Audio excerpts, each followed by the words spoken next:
Hey creatives, today we're dealing with the I don't know what to make block. I work with a lot of blocked artists, and this is something that comes up very often. They want to start creating again, they want to do the thing, and then they go, I don't know what to write, draw, etc. Here's the thing about creation. When I say creation is inertia, I mean the way the human brain works is that if you are already doing a thing, you find it easier to continue doing a thing. Whereas if you are not doing it, at first it's really, really hard to do. So for these beginning steps, you don't need to know what to do. You don't need to do it right. You can do frickin' anything. I'm a writer.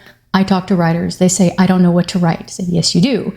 Because you just said the sentence to me, I don't know what to write. So you are capable of doing words. Have your character.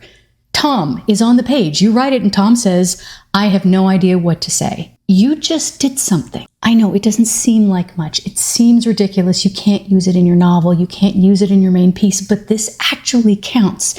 If you do it the next day, and this time Tom says, why are you telling me I have to do something? Okay, that's something else.